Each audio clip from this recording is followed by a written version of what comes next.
Oke,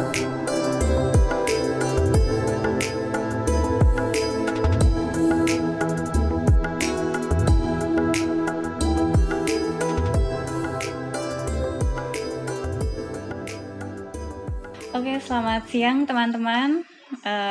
Kali ini saya sedang bersama Bapak Danang Yuli Saksono, STMT, selaku Kepala Bidang Tata Ruang, Dinas Pertanahan dan Tata Ruang. Di sini saya akan menanyakan, mewawancarai Bapak yang berhubungan dengan nilai-nilai dasar PNS, yaitu aneka, akuntabilitas, nasionalisme, etika publik, komitmen mutu, dan anti korupsi. Ya. Selamat siang Bapak. Selamat siang. Ya, bagaimana kabar Bapak hari ini? Ya, alhamdulillah baik. Semoga semuanya juga sehat-sehat selalu. Amin. Ya. Begini Bapak, langsung saja saya mau menanyakan untuk di bidang tata ruang, untuk pelayanan di bidang tata ruang itu apa saja ya Pak? Bisa dijelaskan kepada teman-teman? Ya. Baik, mungkin saya tidak jawabnya langsung ke poinnya. Saya sedikit agak berputar dulu. Jadi yang pertama adalah kita ini Dinas Pertanahan dan Tata Ruang itu merupakan salah satu dinas dengan nama yang mungkin sama dengan kementeriannya. Ada di kementerian di Jakarta ada Agraria dan Tata Ruang. Namun demikian sedikit berbeda. Karena sebetulnya muatan yang ada di dinas ini selain yang pertama adalah kita ini mengurusi, mengerjakan, melaksanakan di urusan tata ruang. Dan selain urusan tata ruang juga ada pertanahan. Namun sebenarnya pertanahan di sini karena mungkin seperti Mbak Nadia dan teman-teman sudah pelajari bahwa pertanahan itu tidak semua kewenangannya diberikan ke daerah. Jadi kewenangan pertanahan menurut pembagian kewenangan undang-undang di pemerintahan daerah, pembagian kewenangan itu masih yang mengenai pertanahan dalam hal hak milik untuk pribadi atau yang istilahnya itu milik secara individu atau privat itu masih BPN, Badan Pertanahan Nasional. Jadi di sini pertanahannya lebih cenderung kepada tanah miliknya negara, pengelolaan negara dalam artian tanahnya Kota Yogyakarta. Kemudian ada juga tanahnya milik Kasultanan dan Kadipaten. Nah, Kasultanan dan Kadipaten ini sebenarnya adalah turunan dari kewenangan yang diberikan dalam Undang-Undang Keistimewaan. Jadi kita ada dua hal. Yang pertama memang tata ruang memang urusan yang salah satu wewenang yang didelegasikan ke daerah. Kemudian pertanahan sendiri tadi itu tidak semua pertanahan urusan, tapi kita mengurusi apa yang ada miliknya kota dan karena undang-undang keistimewaan itu. Kemudian apa saja yang kita kerjakan di bidang tata ruang ini sebenarnya merujuk kepada Undang-Undang Penataan Ruang, Undang-Undang 26 tahun 2007 maupun juga Undang-Undang PP Peraturan Pemerintah mengenai Tata Ruang yang kemudian direvisi dengan adanya Undang-Undang Cipta Kerja tahun 2020 kemarin. Jadi yang kita layani di sini sebetulnya secara umum ada 4. Ada pengaturan, kemudian ada pembinaan, ada pelaksanaan, dan ada pengawasan, Turbinawas. Namun demikian bidang tata ruang sendiri tidak mengampu keempat hal itu, tetapi hanya di pengaturan pembinaan dan pembinaan utamanya. Dan sedangkan untuk pelaksanaan sebenarnya tata ruang itu bisa dilaksanakan oleh dinas teknis atau OPD teknis maupun juga ada sebagian yang kemudian kita laksanakan tapi sifatnya memang bukan bukan secara fisik, karena pelaksanaan tata ruang ada yang secara fisik, ada yang memang non fisik. Nah, kita mungkin lebih banyak pelaksanaan di penyusunan aturan. Oh, begitu ya Pak. Yang pertama itu kita memang menyusun aturan di pengaturan, kemudian pelaksanaan juga di kita melayani masyarakat untuk berbagai hal yang terkait dengan, misalnya kaitannya dengan rekomendasi-rekomendasi yang terkait dengan tata ruang ataupun informasi. Nah, informasi ini ada kaitannya dengan pembinaan. Jadi salah satu, menurut peraturan pemerintah, salah satu apa yang dibebankan di pembinaan itu adalah informasi untuk diberikan kepada masyarakat, termasuk sosialisasi, termasuk juga pembinaan kepada masyarakat, di mana masyarakat itu bagaimana caranya. Jadi tujuan salah satu asas Undang-Undang Penataan Ruang atau Penataan Ruang secara nasional adalah menciptakan ruang yang aman, nyaman, produktif, dan berkelanjutan. Itu amanah dari undang-undang. Jadi itu yang harus menjadi landasan di sini ya, di tata ruang. Gitu. Kemudian bentuk pelayanannya sendiri apa? Pelayanannya sendiri macam-macam.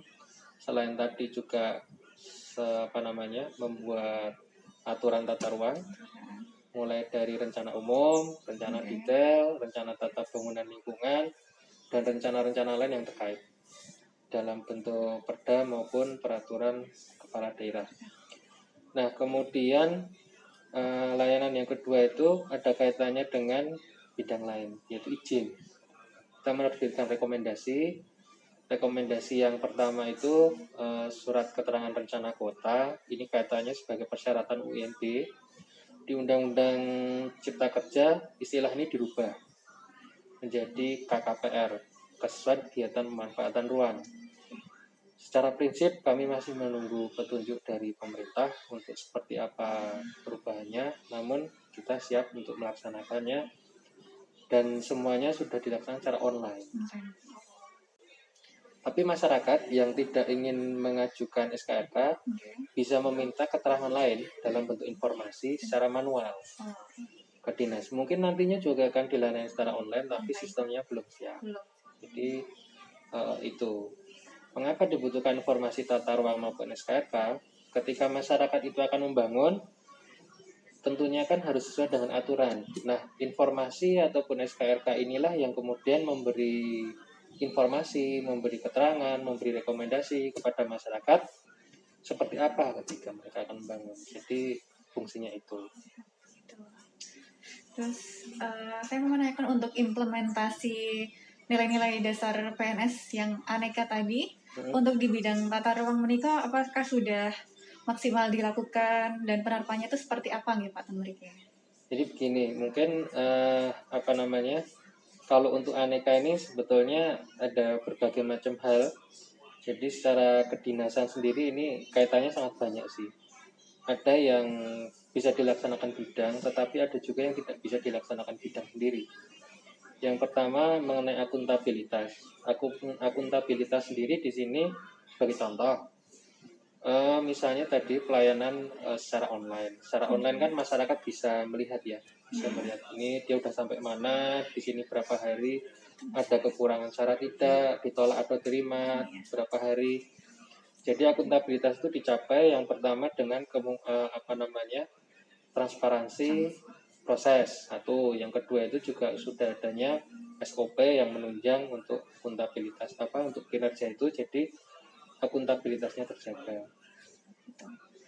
Sedangkan nasionalisme ini mungkin ceritanya agak panjang sih. Mungkin nanti mengenai nasionalisme itu sendiri nanti akan saya sampaikan di belakang ketika nanti di saran-saran. Tapi tentunya semenjak tahun 98 kan era desentralisasi itu kan kita istilahnya daerah itu menjadi otonom. Nah, supaya nasionalismenya terjaga itu sebenarnya seperti apa?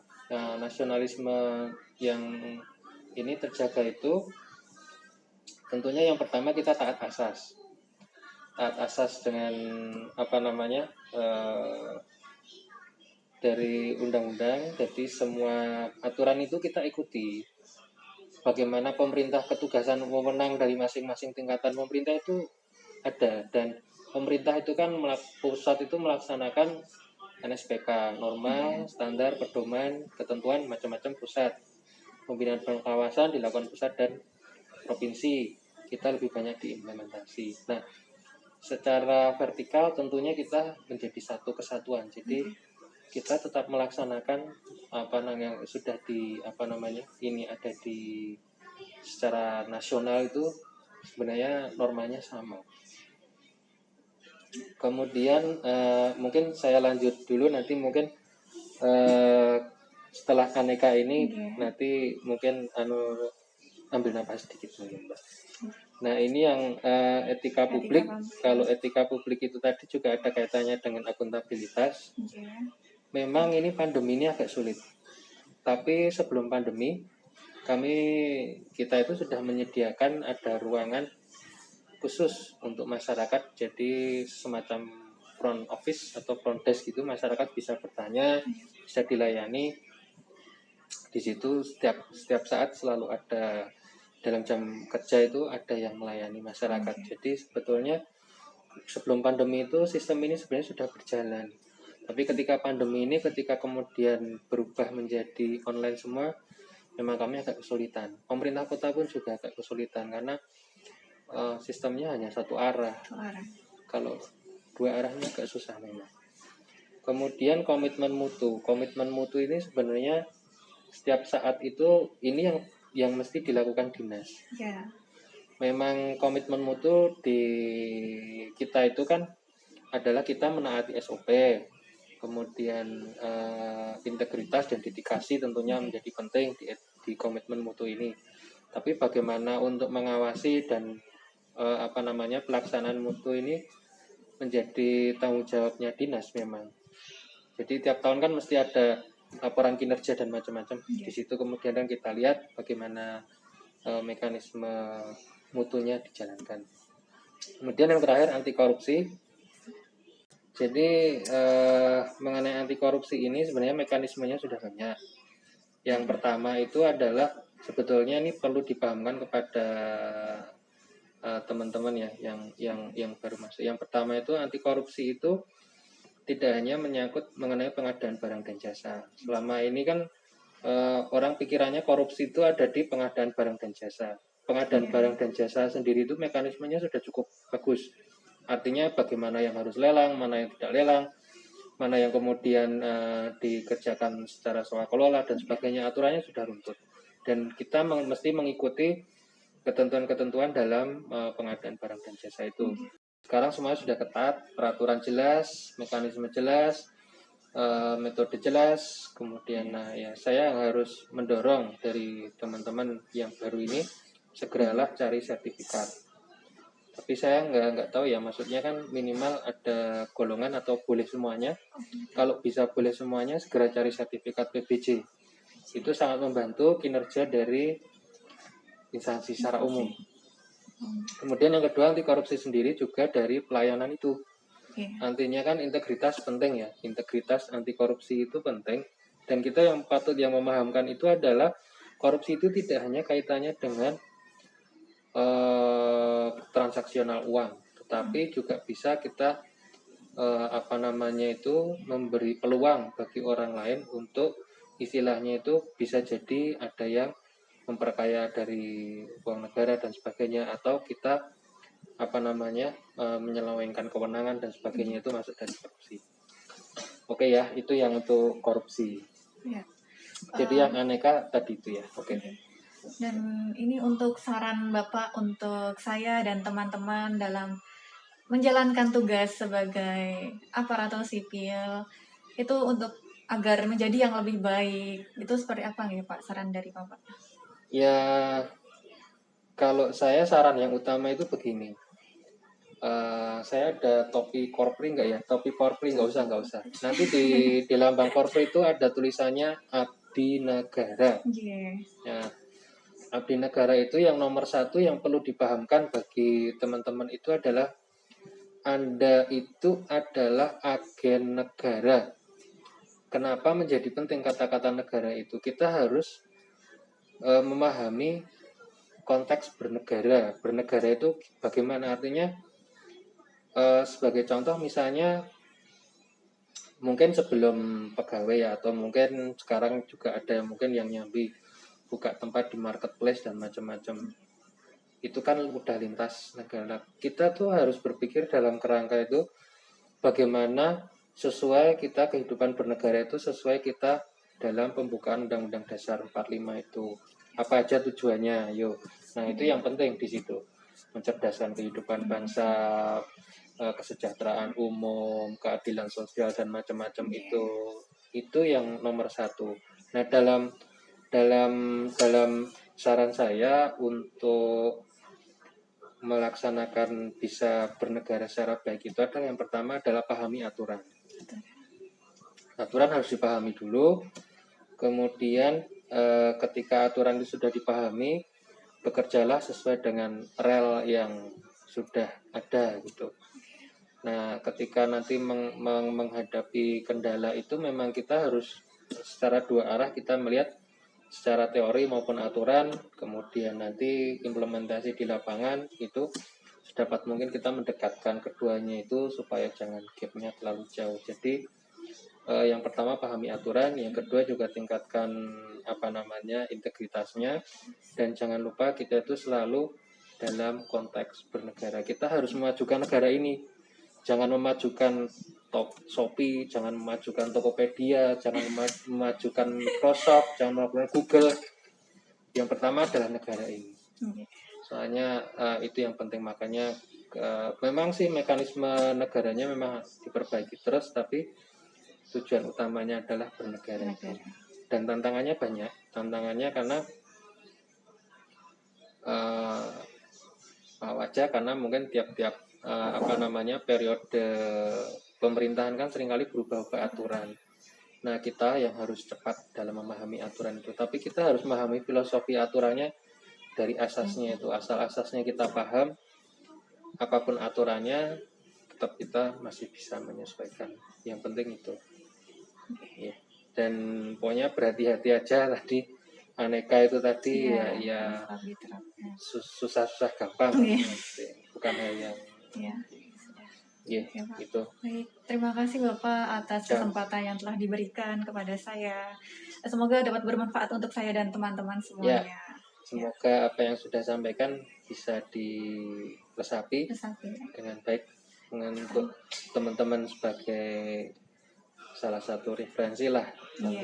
Selain mungkin yang secara inti dari Bapak Ibu di Diklat. Oke. Demikian wawancara saya dengan Bapak Danang. Tentu banyak sekali manfaat, saran-saran dari Bapak yang sangat membangun untuk kita. Apabila ada kesalahan dan tutur kata yang kurang berkenan, mohon dimaafkan. Terima kasih.